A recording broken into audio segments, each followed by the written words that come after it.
Hey guys, welcome back. I'm Chance the Scaper, and this week we're going to be breaking down one of my 60Cs, my ScaperLine 60C. In it, I have, a bunch of serpentine stone, some Anubias, quite a bit of Anubias, and quite a bit of different species as well. So we're going to go ahead and break that down. It has the serpentine stone in it, which I'm using in my 120p for my competition tank for next year. And I'm short a few stones, so I'm going to go ahead and, steal from that. It's been up for about 2.5 years. It was my AGA IAC. Jade Cascades is the name or title of what I named the scape. Go ahead and break that down. In case you missed last week, we went over and unboxed the EcoFlow 100 here. If you would like to read more about this, please visit the link.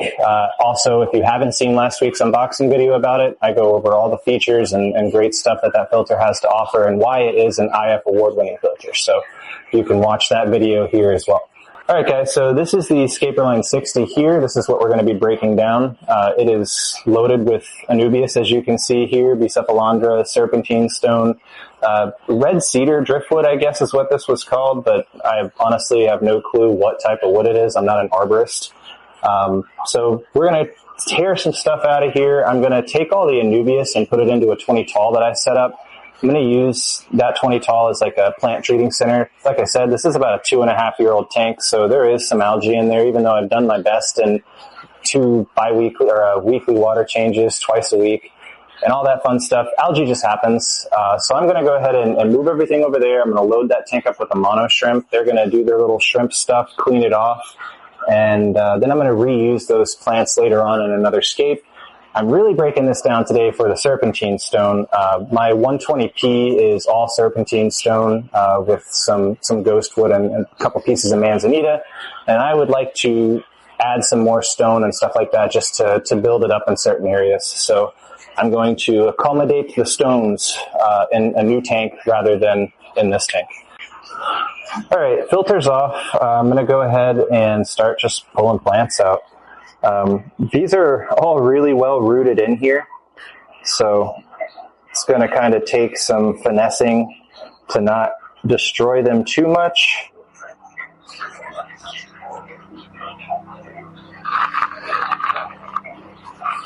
And as far as the species of Anubias that are in here, you have Anubias barterii petite round, you have Anubias petite Japan mini, you have Anubias Jade, Anubias Petite. So, I mean, try to get it in the light a little bit there. That's just one little section. So it's quite a bit of Anubias. And I'm trying to get down to the substrate too, because there's quite a bit of substrate in this tank. And what I'll do is I'll use a little tube and I'll siphon the water out with the substrate. And that's why I haven't really, drained any water or anything yet, because I'm going to use the water that's in here to pull the substrate out.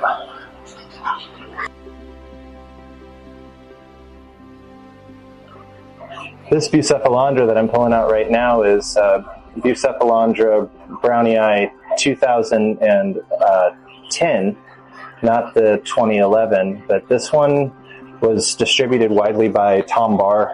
It's one of my favorite buces. It's like a larger leaf ghost. Really, really pretty Bucephalandra. I have a really nice display tank that has a bunch of booths in it, and I'll go ahead and put that in there so it has a good place for a while.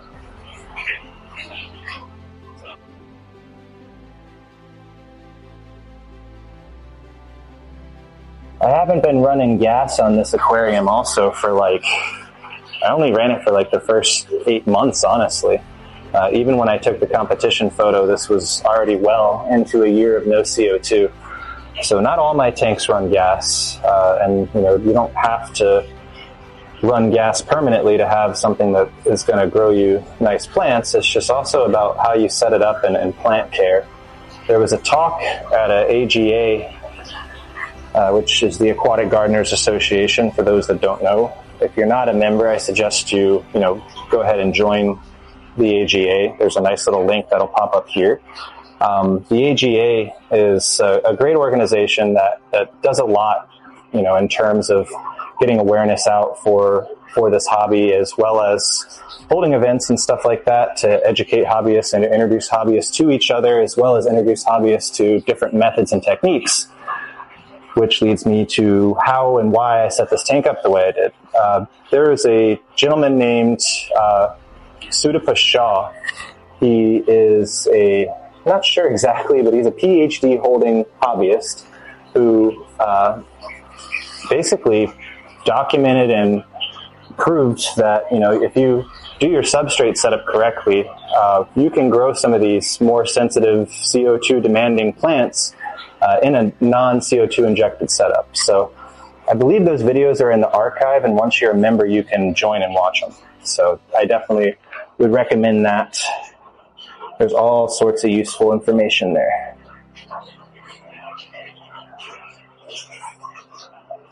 So again, I'm just trying to pull out all my plants here.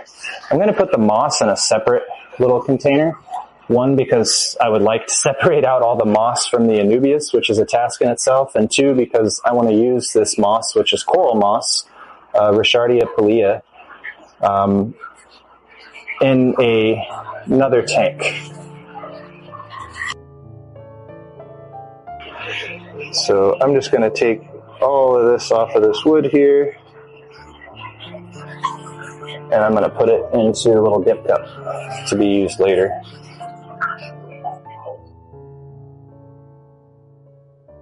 Just need some for some detail spots, but that tank's almost done. I'll actually probably end up taking that tank's final photo for a competition in the next week or so.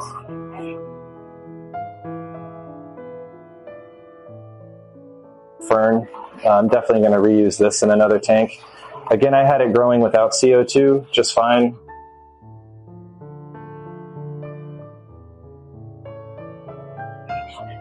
And again, I don't want this all to like cascade forward and stuff like that.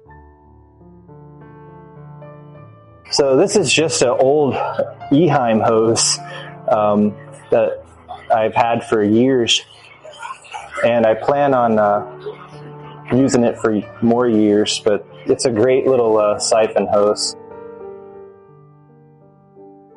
You can see I'm just kind of sucking out all the rocks here. And I do this because I don't like to use like a little scoop and scoop out the scoop out the substrate and stuff like that. I feel like that scratches the tank up pretty bad. I guess for those that don't know, I do a lot of live shows, and at the end of these live shows, like the Aqua Gallery for Oase, we got to break all those tanks down, you know? So when it comes to breaking a tank down and not destroying the tank or not, you know, causing too much chaos, I got it down to a pretty much science. Sometimes rocks get caught in there and you got to do a little back pressure on them.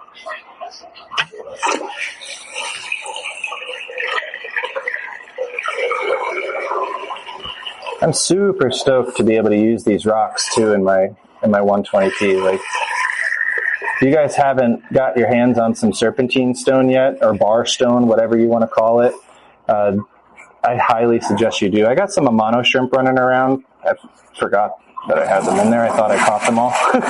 That was the first step I did the other week, actually, was I removed all the livestock, but I guess I missed a few Amanos.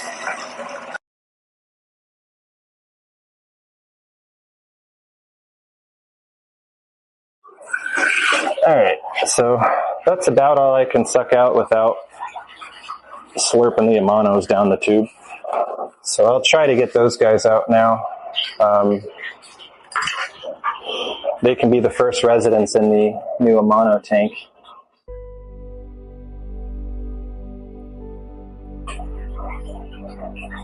Ooh, that one was fast.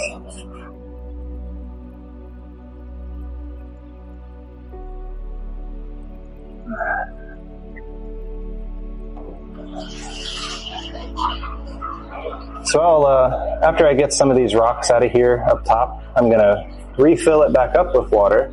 Oh, look, a Barclaya longifolia. I'll fill it back up with water and get the rest of the substrate that's up high out.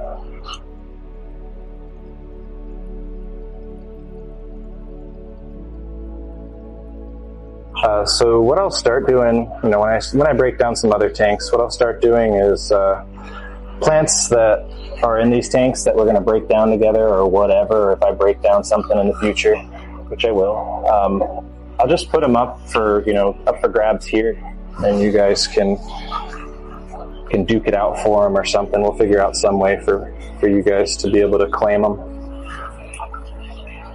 That way you guys can get some plants too. So deconstructing this is fun. You see a lot of videos on people building aquascapes and stuff like this, and I suppose I should have said this in the beginning. Maybe I'll re-record the intro we did, but you see a lot of people building aquascapes and doing videos on how to build them and stuff like that, but not many people focus on the breakdown process. And I mean, going through and breaking down the scape, you can see how I built this and the different layers, like everything I removed just now, all those rocks that I have taken out so far, even that piece of wood, those are all things that were last to go in. It's kind of the opposite way you would build it. But I mean, you can see here, I've already removed a lot of stuff that one would think would be supporting the rocks that are up here, but these are all, these are glued together. This is all one structure. And you'll see when I pull it out, this is pretty much one solid piece that's over here, rocks included. There's a couple that I had stacked on top here, but whatever. But most of them are, solid glued onto the actual scape. And that's through. So this piece of wood here is huge. It's a big piece of wood. So, I mean, some people wouldn't think to be using hardscape of this size in a tank of this size, but you can. It's just a matter of planning out what you're doing. I created an awesome shadow here that I was able to carry through with the light spots in the back and contrast it with various plants and stuff like that. And you can see all that as you're breaking it down. It's kind of cool. So the breakdown process, in my opinion, is just as important, maybe not as artsy, but for learning, design purposes and stuff, it's just as, you can grab just as much out of it as you can from watching someone construct it.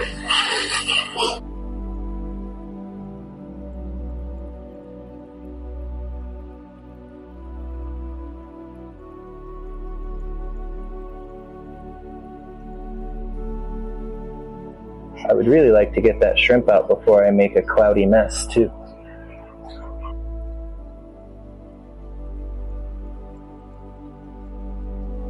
If you're transporting something, always use glue. Don't make it somebody else's problem to keep the scape together. But you definitely want to use glue on areas that could fall over or collapse and stuff like that. But there are a lot of stones that were simply resting on top of each other, and that's because gravity does enough sometimes. You don't really need to go crazy and glue it. That and this scape stationary, didn't move. But any scape I build at a show, or any scape I build for a client, or that I sell at the store, or anything like that, I secure everything. Even if it's irrelevant to secure, I secure it because, I don't want to make that somebody else's headache to fix. I'd rather just make it not break from the beginning.